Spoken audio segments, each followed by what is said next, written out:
ಎಲ್ಲರಿಗೂ ನಮಸ್ಕಾರ. Welcome back to my channel home cooking. ಇವತ್ತು ನಾವು ಟೊಮೆಟೊ ಗೊಜ್ಜು ಅಥವಾ ಟೊಮೆಟೊ ಕರಿ ಅಂತ ಏನು ಹೇಳ್ತಾರೆ ಅದನ್ನು ಮಾಡೋಣ. ಇದು ಬಂದುಬಿಟ್ಟು ಚಪಾತಿ, ರೈಸು, ದೋಸೆ ಎಲ್ಲದಕ್ಕೂ ತುಂಬ ಚೆನ್ನಾಗಿರುತ್ತೆ ಕಾಂಬಿನೇಷನ್ನು. ನಾನು 4-5 ಥರ ಟೊಮೆಟೊ ಗೊಜ್ಜು ಮಾಡ್ತೀನಿ. ಇದು ಒಂಥರ ಇರಲಿ. ಇದನ್ನು ಹೇಗೆ ಮಾಡೋದು ಅಂತ ನೋಡೋಣ. ಮೊದಲಿಗೆ ಒಂದು ಪ್ಯಾನ್ಗೆ ಒಂದು 3-4 ಟೇಬಲ್ ಸ್ಪೂನ್ ಆಗೋಷ್ಟು ಎಣ್ಣೆನ ಹಾಕ್ಕೊತಾ ಇದ್ದೀನಿ. ಎಣ್ಣೆ ಕಾದ್ಮೇಲೆ ಸ್ವಲ್ಪ ಸಾಸಿವೆನ ಹಾಕ್ಕೊಂಡು, ಸಾಸಿವೆ ಚಿಟಪಟ ಆದಮೇಲೆ ಸ್ವಲ್ಪ 1 ಟೇಬಲ್ ಸ್ಪೂನ್ ಆಗೋಷ್ಟು ಕಡಲೆಬೇಳೆನ ಹಾಕ್ಕೊತಾ ಇದ್ದೀನಿ. ನಿಮ್ಗೆ ಇಷ್ಟ ಆದರೆ ಹಾಕ್ಕೋಬೋದು, ಇಲ್ಲಾಂದರೆ ಸ್ಕಿಪ್ ಕೂಡ ಮಾಡಬಹುದು.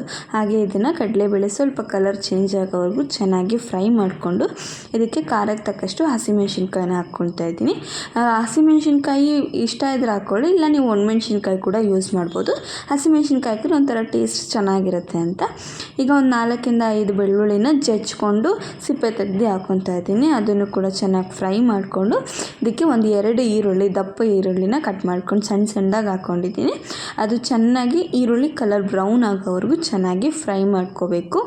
ಈರುಳ್ಳಿ ಕಲರ್ ಟ್ರಾನ್ಸ್ಪರೆಂಟ್ ಆಗೋವರೆಗೂ ಚೆನ್ನಾಗಿ ಫ್ರೈ ಮಾಡ್ಕೊತಾ ಇರಬೇಕು. ಈ ಥರ ಫ್ರೈ ಮಾಡ್ಕೊಂಡಾಗ ಬೇಗ ಗೊಜ್ಜು ಕೂಡ ಹಾಳಾಗಲ್ಲ, ಟೇಸ್ಟ್ ಕೂಡ ಚೆನ್ನಾಗಿರುತ್ತೆ. ಹಾಗೆ ಸ್ವಲ್ಪ ಕರಿಬೇವನ್ನು ಹಾಕ್ಕೊಂಡು ಕರಿಬೇವನ್ನು ಕೂಡ ಚೆನ್ನಾಗಿ ಫ್ರೈ ಮಾಡಿಕೊಂಡು ಇದಕ್ಕೆ ಒಂದು 1/4 kg ಟೊಮೆಟೊ ತೊಗೊಂಡಿದ್ದೀನಿ ನಾನು. ಒಂದು 4-5 ದೊಡ್ಡ ಟೊಮೆಟೊ.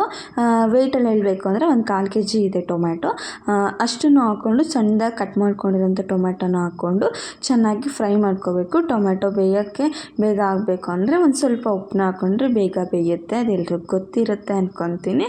ಟೊಮೆಟೊನು ಚೆನ್ನಾಗಿ ಫ್ರೈ ಮಾಡ್ಕೋಬೇಕು. ಕಂಪ್ಲೀಟಾಗಿ ಟೊಮೆಟೊ ಫುಲ್ ಸಾಫ್ಟ್ ಆಗಬೇಕು.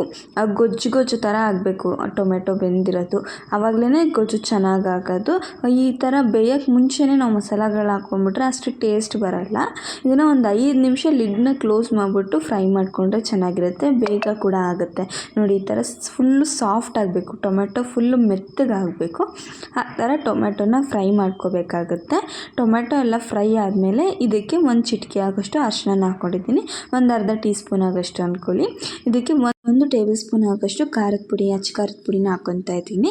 ಖಾರದ ಪುಡಿ ಹಾಕ್ಕೊಳ್ಳೋದ್ರಿಂದ ನೀವು ಮೆಣಸಿನ್ಕಾಯಿನ ನೋಡ್ಕೊಂಡು ಹಾಕ್ಬೋದು. ಹಾಗೆ 1 ಟೇಬಲ್ ಸ್ಪೂನಷ್ಟು ಧನಿಯಾ ಪೌಡರ್ನ ಹಾಕ್ಕೊಂಡು ಚೆನ್ನಾಗಿ ಮಿಕ್ಸ್ ಮಾಡ್ಕೊತಾ ಇದ್ದೀನಿ. ಆ ಮಸಾಲ ಹಸಿ ವಾಸನೆ ಏನಿರುತ್ತೆ ಅದರ ಮೇಲೆಲ್ಲ ಹೋಗಬೇಕು, ಅಲ್ಲಿವರೆಗೂ ಚೆನ್ನಾಗಿ ಇದನ್ನು ಫ್ರೈ ಮಾಡ್ಕೋಬೇಕಾಗುತ್ತೆ.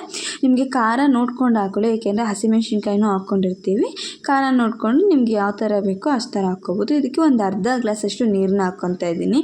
ನೀರು ನಿಮಗೆ ಬೇಕಿದ್ದರೆ ಹಾಕ್ಕೋಬೋದು, ಇಲ್ಲಾಂದರೆ ನೀವು ಹಾಗೆ ಕೂಡ ಇದು ಮಾಡ್ಕೋಬೋದು. ಆದರೆ ಸ್ವಲ್ಪ ನೀರು ಹಾಕ್ಕೊಂಡು ಮಾಡ್ಕೊಳ್ಳೋದ್ರಿಂದ ಕನ್ಸಿಸ್ಟೆನ್ಸಿ ಚೆನ್ನಾಗಿ ಬರುತ್ತೆ. ಈ ರೈಸ್ಗಿರ್ಬೋದು, ಚಪಾತಿಗಿರ್ಬೋದು ಚೆನ್ನಾಗಿ ಹೊಂದ್ಕೊಳ್ಳುತ್ತೆ. ಈಗ ಸ್ವಲ್ಪ ರುಚಿಗೆ ತಕ್ಕಷ್ಟು ಉಪ್ಪನ್ನ ಹಾಕ್ಕೊಳ್ಬೇಕು. ಆವಾಗಲೇ ನೋಡ್ಕೊಂಡು ಹಾಕಿದ್ದೀವಿ, ನೋಡ್ಕೊಂಡು ಹಾಕ್ಕೋಬೇಕು. ಈಗ ರುಚಿ ನೋಡಿಕೊಂಡು ಒಂದು ಲಿಡ್ನ ಕ್ಲೋಸ್ ಮಾಡಿಬಿಟ್ಟು ಚೆನ್ನಾಗಿ ಫ್ರೈ ಮಾಡ್ಕೋಬೇಕಾಗುತ್ತೆ. ಅದು ಕಂಪ್ಲೀಟಾಗಿ ಎಣ್ಣೆ ಬಿಟ್ಕೊಂಬರಬೇಕು, ಅಲ್ಲಿವರೆಗೂ ಚೆನ್ನಾಗಿ ಫ್ರೈ ಮಾಡ್ಕೋಬೇಕಾಗುತ್ತೆ.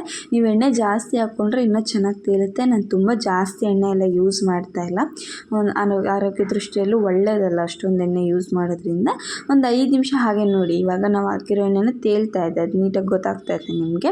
ಈ ಥರ ಆಗೋವರೆಗೂ ಗಟ್ಟಿ ಆಗಬೇಕು. ನಾವು ಹಾಕಿರೋ ನೀರೆಲ್ಲ ಕಂಪ್ಲೀಟಾಗಿ ಡ್ರೈ ಆಗೋವರೆಗೂ ಈ ಥರ ಚೆನ್ನಾಗಿ ಫ್ರೈ ಮಾಡಿಕೊಂಡು ಇದಕ್ಕೆ ಲಾಸ್ಟಲ್ಲಿ ನಾನು ಸ್ವಲ್ಪ ಕೊತ್ತಂಬರಿ ಹಾಗೆ ಕಾಯಿ ತುರಿನ ಹಾಕ್ಕೊತಾ ಇದ್ದೀನಿ. ನಿಮಗೆ ಕಾಯಿ ತುರಿ ಇಷ್ಟ ಇದ್ದರೆ ಹಾಕ್ಕೊಳ್ಳಿ, ಇಲ್ಲಾಂದರೆ ಸ್ಕಿಪ್ ಕೂಡ ಮಾಡ್ಬೋದು. ಆದರೆ ಹಾಕಿದ್ರೆ ನಿಜವಾಗ್ಲೂ ತುಂಬ ಟೇಸ್ಟ್ಫುಲ್ ಆಗಿರುತ್ತೆ. ಒಂದು ಸತಿ ನೀವು ಯಾವತ್ತೂ ಹಾಕ್ಕೊಂಡಿಲ್ಲ, ಆ ಥರ ಮಾಡಿಲ್ಲ ಅಂದರೆ ಒಂದು ಸತಿ ಹಾಕ್ಕೊಂಡು ನೋಡಿ, ಟೇಸ್ಟ್ ತುಂಬ ಚೆನ್ನಾಗಿರುತ್ತೆ.